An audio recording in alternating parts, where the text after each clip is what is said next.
further back than that, then chances are they've forgotten that they've looked, or they were just really, it was really just curiosity more so than anything else. The B group, or the B priorities, are people that I have some of the information, but when I've sent information out to them, they've responded to me, but I haven't been able to confirm them or establish any kind of a relationship. And C is basically everybody else. I mean, I have the contact information. Maybe the email address is old and I need to update it, or the cell phone number is old, I need to update it.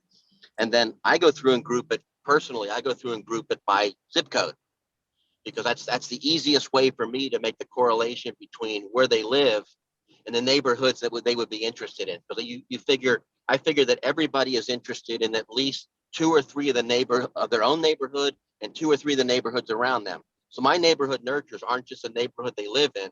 My neighborhood nurtures go out 2 and 3 and 4 neighborhoods that are around them, because they may be interested in it.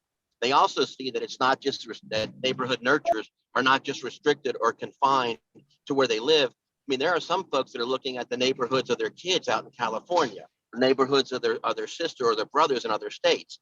And that's information too. I mean, and hopefully that will turn into a referral or turn into something else. So, but that's kind of how I prioritize things.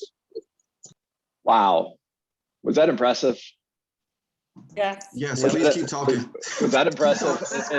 Kevin, please. And Chad, I promise you, Kevin and I didn't plan this, but we couldn't have planned it. We couldn't have done a better job if we did plan it. And Rashida wrote in the comments, "Wow, Kevin knows his numbers." Yes, he does. Yes, he does. This is not a. No, get right to it, Angel. 1 second. Here's something that I learned a long time ago. Ahead, Kevin. Oh, I'm sorry. I'm just going to be quiet. You go. Okay. You can't manage what you don't measure. Oh, write it down. Write it down. So if you don't know, if you don't know how many contacts you're making a day, if you don't know what your conversion rate is for those contacts when you call out. Now, I've made some days, I'll be honest, I've made 40, 50 calls. Nobody answers the phone. Very discouraging. Does that mean that you don't make the calls the next day? No. That's not what it means. It means that you make more calls the next day, but you have to work on converting these contacts over. They need to know who you are, and they need to know that you're interested in helping them out. Guys, listen to this. This is what Gary Keller has to say. Now listen to this and keep in mind what Kevin just said. Smart businesses know who their customers are because they've taken the time to create a relationship with them. Smart businesses know who their customers are, how to interact with them, and have purposefully established a meaningful relationship with them. Databases are the foundation of smart businesses because they allow you to build ongoing relationships with clients that are either ready to do business with you today or down the road. So that's what a smart business is. Now listen to what a smart database is, according to Gary Keller. A smart database, he goes on to say, in order to build a successful and sustainable business, successful and sustainable. Can we experience short-term success without a database? Yes or no? Yes. Yeah, we can. Yeah, we can. Because when the market is hot, we succeed because of what we're doing and in spite of what we're doing wrong. So you can be successful without a smart database, and you can actually get fooled into thinking that that's the way it's always going to be. Blockbuster thought that. Sears thought that. Everything is okay. We're just going to keep doing business the way we've always done it because it's working. One of my favorite family reunion quotes was when Gary Keller said, "The Stone Age didn't end because we ran out of rocks."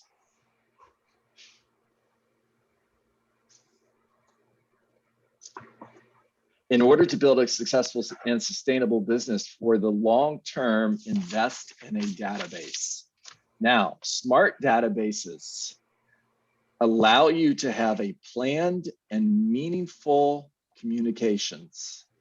Smart databases allow you to have planned and meaningful communications with the people in it and build up a relationship with them over time. Is Kevin having planned and meaningful communication with all of the people in his database? Yes or no? Yes. Yes, he is. You'll experience a better return on investment for your lead generation when you use a smart database, because you will be able to focus on generating repeat and referral business. You're living at the top of the funnel. Go back to what we talked about yesterday. You're focused on the 83 million at the top of the funnel versus chasing the 5.6 million at the bottom of the funnel. When you build a business around a database, you are able to more reliably and predictably generate income. This means you can better control the future of your business. So if you're taking notes, just write this down. A smart database equals more reliable and predictable business. Would everybody on this call like to have more reliable and more predictable business? Yes, of course you would. Why else would you be here? Now, he goes on to share 3 levels of a smart database. Each level of the database helps you to communicate and bring value to your customers.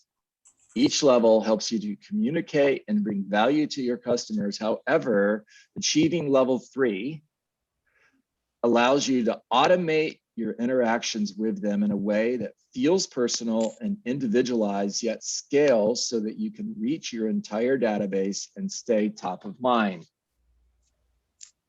Otherwise, Kevin wouldn't be able to communicate with 83,000 people. It's not possible. Level number 1, essential. Input their name, contact information, and type of business you've conducted with them in the past. Input their name, their contact information, and the type of business you've conducted with them in the past. Level 2, collect their permission to contact them moving forward, gather their personal information and preferences, and segment, this is what Kevin was sharing, and segment them into proper groups. Then use this information to have more purposeful and consistent communication with them.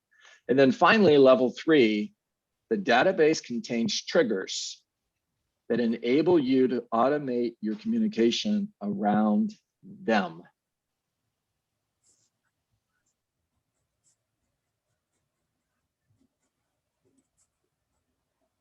Kevin, are you still with us? Yes, I am. Give me an example of triggers and how this works. Well, an example would be St. Patrick's Day today. So smart. So, I know. So yesterday, just a little email went out to everybody, or a little text with like a little video file in there saying, happy St. Patty's Day. May the luck of the Irish be with you, and the little Irish blessing. My family and I are Irish, so for us it was very, very easy. But I mean, an example would be that. The other thing is that when you gather the information, and somebody else pointed out getting the birthdays, the anniversaries, the names of the dogs, the names of the cats, and stuff like that. For all that information, okay, I set up tasks in Command that says, for people that I've done business with, send them a birthday card. It's great to send them an email, but it's even nicer to go out and send even a 99-cent card from the dollar store to let them know that you're thinking about them.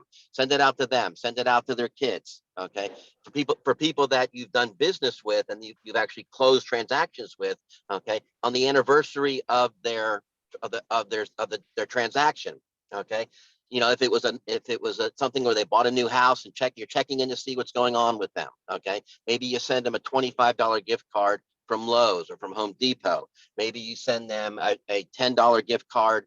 If it's somebody that sold their house and they're out of the area, send them a little gift card, an e-gift card for Starbucks or something like that. But every time you do those things, okay, and you have those, to me, those are the triggers that go out. So you gather that information, you send that information out to them, and you keep little notes and you keep little tasks that are set up. For all of my tasks are set up on a weekly basis. I try to follow up and contact everybody on a weekly basis.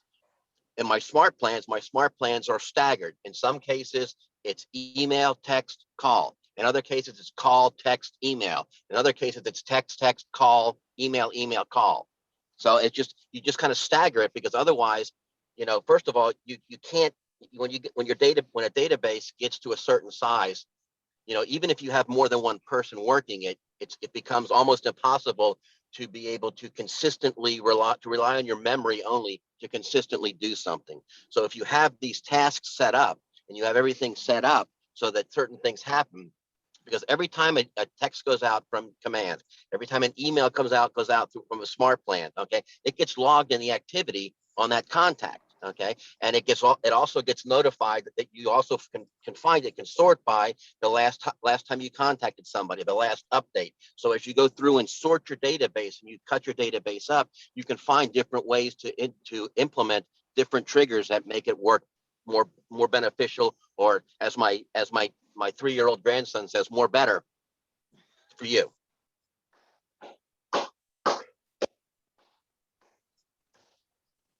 So Wow. I mean, Eight that's how 57. I do it. Kevin, we're out of time. And I got through half my notes.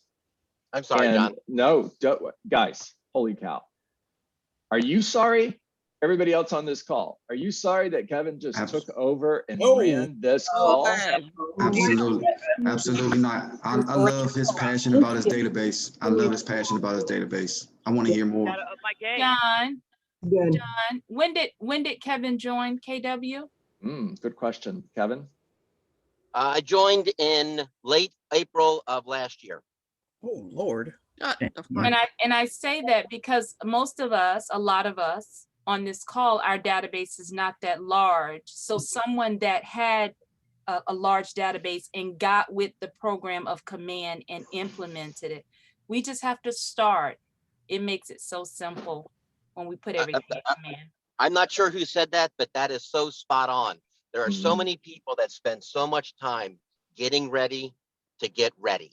And you can't, I mean, I'm working with one of our newer agents in our Coral Springs office, okay? And one of the things that I ask him every single morning is, how many contacts have you added to command?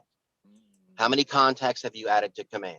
Okay, and I know that I'm not the only one, because I know that John goes by and asks the same question, and John asks it of everybody. But it's so simple. When you go to Publix and you order a sandwich to get something to eat, tell the person, if they're very pleasant and they're very knowledgeable and they have great interaction, ask them. I mean, I ask waitresses at restaurants now when my wife and I go out periodically. Hey, have you ever considered a career in real estate? Let me text you my card. I have a virtual business card. Give me your phone number and I'll text you my card. I get their contact information. I put them into command, and they go in as a potential resource to come. And then like what happened last night, John was able to talk to somebody that I've been working on for a year to get her to join. She passed her test. She talked to a couple of different companies. She talked to John on the phone. John met with her last night, and guess what? We have a new agent in Coral Springs. There you go. Incredible stuff, guys. Incredible stuff. Hey, Kevin, before you came to Keller Williams, you were working with another broker, right? Correct. Yeah. And if you could just pick one reason why you joined Keller Williams, what would that one reason be? Anybody who's heard me jump on my soapbox about why I came to Keller Williams, well, they'll laugh, because it's almost like a broken record. Okay, I joined because Keller Williams gives us a platform where you can put everything that you need about your contacts in order for you to build your business. I mean, you can go out and there are other ones that you can use, okay? But one of the things that Keller Williams has that none of the other ones have, and trust me, I come from a technology background. I've been following Gary Keller's command since 2015, since I heard him speak at a symposium in 2015. When you have a platform that is built by realtors for realtors, that puts into place the things that realtors need to do their business and to succeed, okay, that's it. That was the number one reason that I came. Now, that's expanded a lot because I get the opportunity to meet with and to interact with people like John and people like Alan and people like Justin and Brittany and stuff like that. But the number one reason I came, and John asked me this question when we came, is, why are you here? It's because of command. Love that. All right, guys, that was just golden. Kevin, thank you so much. Thank God that was recorded. Oh my goodness. That was amazing. Kevin, I'm going to send a copy of that recording to Gary Keller. I'm not John, kidding. it's my pleasure as always, John. It's to me, it's anytime I can give back to what KW has given to me and to my family, it's without hesitation, without reservation. There you go. All right, so listen up, everybody. I'm going to close with time to get to work. Before I do that, I hit record late on this. So if you're in the habit of going to the Survive to Thrive page and watching the recording, go ahead and do that. It'll be there, but you're not going to get everything Kevin had to say. However, the good news is this is also live on Facebook. So if you want to see this from the beginning of the call, go to my Facebook page and watch the entire recording. It's there. All right. And I've got this today because of time. Time to get to work. What is work? Oh my gosh, Kevin just blew my mind. I don't even know what comes next. Let's see, work. Work is 20 conversations, not 19, not 18, not 17 conversations, or whatever number is your goal. If your goal is 10 conversations, then for you, work is 10 conversations, not 9, not 8, not 7. For those of you who your goal is 5 conversations, it's 5 conversations, not 4, not 3, not 2. Because if you don't have the 4th conversation, you might not get the $1 million listing because you didn't have the conversation, and you're never going to know because you didn't have the conversation. Make care calls, not sale calls. Always lead with gratitude. Thank you for taking my call. I appreciate you. Bring value to every single conversation. Every day, look to get at least 1 appointment, add 1 person to your database, or get a referral. Find somebody today that's thinking of selling their home, whether it's 30 days from now, 60 days from now, or 90 days from now, or a year from now. You're going to need listings a year from now. Meet with somebody today who's thinking of selling their home, put them into your pipeline, and then follow up forever. Now, you follow up forever because you reject rejection, and no is not a word that lives in your vocabulary. No simply means not yet.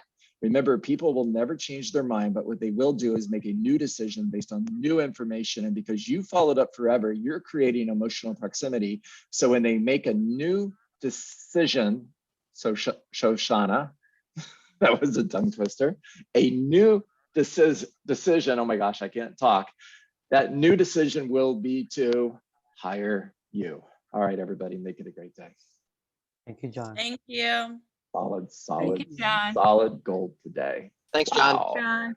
amazing. Thank you, John. Happy St. Patty's. Yes, happy St. Patrick's Day, everybody. Solid gold.